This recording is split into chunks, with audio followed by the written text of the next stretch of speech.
Estamos en el taller de programación para escuelas secundarias y vamos a hacer un pequeño ejemplo para mostrar cómo trabaja la estructura repetitiva for en C++.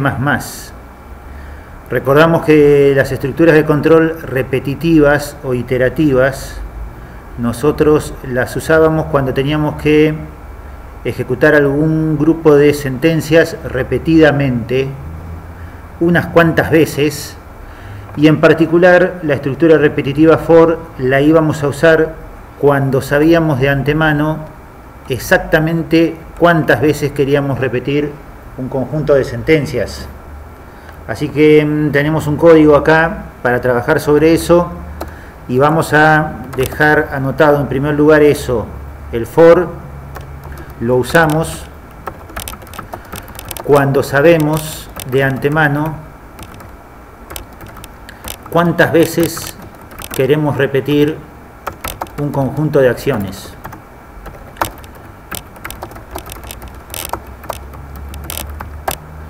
Ejemplo de un enunciado que podemos resolver con el for. Imagínense que tenemos un problema en la guía de práctica que dice algo como lo siguiente: leer por teclado 5 valores enteros e informar el promedio de los mismos. ¿Sí? Parecido a alguno de los problemas que hay en el sitio juez que estamos usando. El enunciado me dice explícitamente que nosotros tenemos que leer 5 valores enteros e informar el promedio de los mismos. Si recordamos cómo se calculaba el promedio en este caso lo podríamos expresar diciendo que va a ser igual a A más B más C más D más E dividido 5. De esa forma nosotros calculamos el promedio, la suma de los 5 valores dividido 5.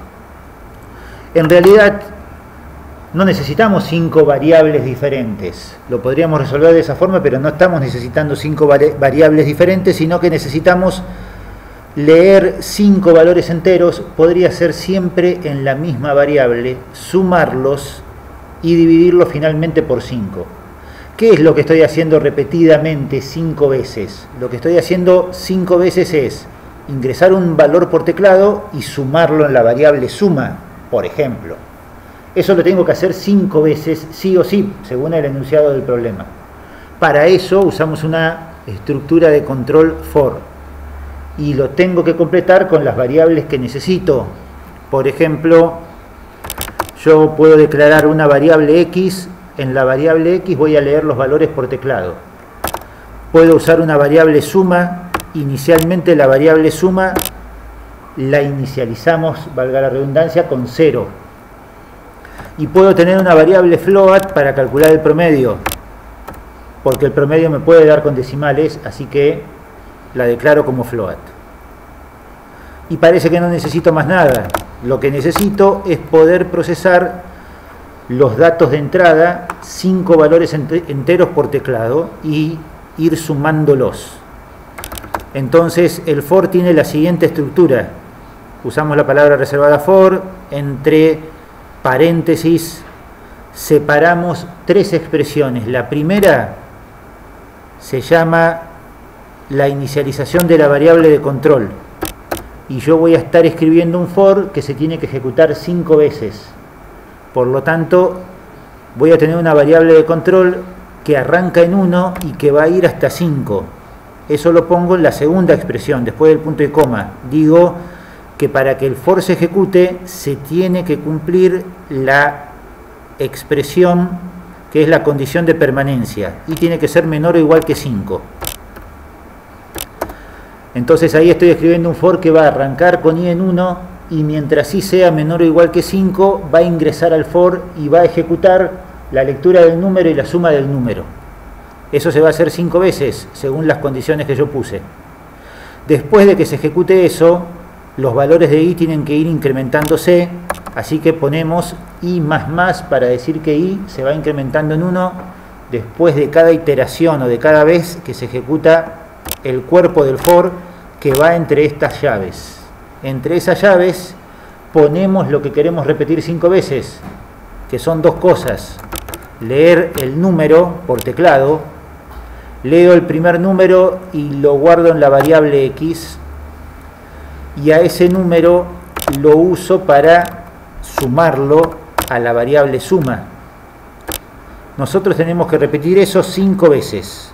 Si repetimos eso 5 veces, a la salida del for, en la variable suma, tenemos la suma de los 5 números. Y tenemos que calcular el promedio. El promedio va a ser, o le voy a asignar, lo que dijimos antes, suma dividido 5.0. Pongo 5.0 para que me dé un resultado real. Porque si pondría suma dividido 0, tengo la división entre dos variables enteras, y es una división entera con resultado entero. Entonces me pierdo los decimales. Por lo tanto, uno de los dos valores tiene que ser real para que los dos se interpreten como reales y se haga una operación entre reales. Pero ahí ya estoy resolviendo el problema, ¿no?